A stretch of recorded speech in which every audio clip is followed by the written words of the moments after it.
तो hello and नमस्ते। Learn with RDP tax update के इस चैनल में आपका मैं राजकुमार सक्सेना स्वागत करता हूं। मैं आपके सामने प्रेजेंट कर रहा हूं mastery in GST with tally 2026 prime, जो एकदम नया वर्जन है 7। तो टैली प्राइम के साथ क्या क्या आपको चीज़ें सीखने के लिए मिलनी है और जीएसटी का इंप्लीमेंट टैली प्राइम में कैसे होता है और टैली प्राइम कैसे मदद करता है जीएसटी में, दोनों का कॉम्बिनेशन क्या है, इसके बारे में ये कोर्स आपके सामने लेकर के आया हूं। मैं दावा करता हूं अगर आप ये कोर्स शुरुआत से देख लें और समझ लें तो आपको 50,000 पर मंथ का एक अकाउंटेंट बनने से कोई नहीं रोक सकता है। इस कोर्स को वो लोग जरूर देखें जो बीकॉम एमकॉम करके बेरोजगार होकर के घर पे बैठे हुए हैं। वो लोग भी देख सकते हैं जो अदर देन कॉमर्स बैकग्राउंड के हैं। इसके लिए कोई जरूरी नहीं कॉमर्स बैकग्राउंड होना।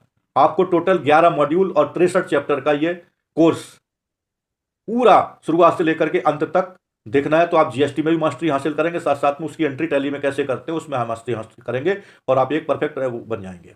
आइए आपका समय ज़्यादा ना बर्बाद करते हुए मैं आपको लेकर चलता हूं अपने प्रेजेंटेशन पर, जहां हम बात करेंगे आज चैप्टर 14 की। तो दोस्तों चैप्टर 14 में हम आपको पढ़ाने वाले हैं आज SAC कोड, उसका अर्थ एवं उपयोगिता उदाहरण सहित बताने वाले हैं। हम आज पढ़ रहे हैं चैप्टर 14। SAC क्या है दोस्तों? SAC का फुल फॉर्म होता है सर्विस अकाउंटिंग कोड।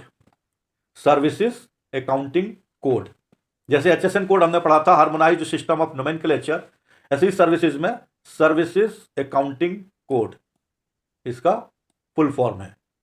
अब आप बोलोगे इसमें नोमेनक्लेचर वगैरह और ये क्यों नहीं आया सर? तो सर्विसेज और गुड्स में अंतर होता है बॉस। गुड्स को आप छू सकते हो, सर्विसेज को आप छू नहीं सकते हो, देख नहीं सकते हो। तो सर उसका नोमेनक्लेचर से क्या लेना देना? इसलिए लेना देना है कि सर्विसेज की अकाउंटिंग कैसे की जाती है, कौन से कोड में करना है। सर्विसेज की सीधी अकाउंटिंग की जाएगी, अकाउंटिंग के लिए होना चाहिए कोई कोड, तो उसके लिए SAC बोला जाता है, सर्विसेज अकाउंटिंग कोड। तो सर्विसेज अकाउंटिंग कोड जो सेवाओं के लिए होता है, हर सेवा के लिए एक अलग SAC कोड होता है जिससे सेवा पर लगने वाला जीएसटी तय किया जाता है। सर्विस प्रोवाइडर का इनवॉइस और जीएसटी रिटर्न में SAC कोड का उपयोग करना होता है। उदाहरण के लिए मान लीजिए चार्टर्ड अकाउंटेंट है तो उनकी सेवाओं का SAC कोड 9982 है जिस पर 18% जीएसटी लगता है। तो ये उदाहरण हो गया। अब फिर से वहीं पर बात आती है कि 9982 4 डिजिट का है।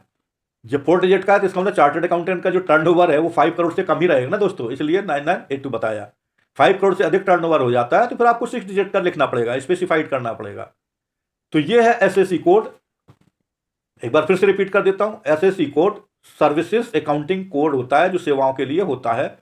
जीएसटी में हर सेवा का एक SAC कोड होता है जिससे उस पर कितने % जीएसटी लगेगा और कितना जीएसटी लगेगा उसका इनवॉइस में और रिटर्न में उपयोग किया जाता है।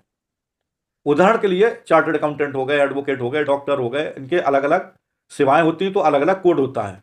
तो सीए के लिए जो सर्विस प्रोवाइड की जाती है उस सर्विसेज का SAC कोड होता है 9982 जिस पर 18% के हिसाब से जीएसटी लगता है। कितने % के हिसाब से जीएसटी लगता है दोस्तों?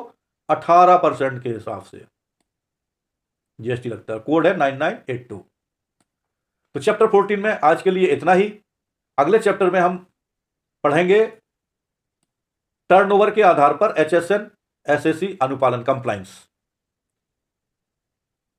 तब तक पढ़ते रहिए, इंप्लीमेंट करते रहिए, SAC को जीएसटी में अप्लाई करते रहिए। नमस्कार।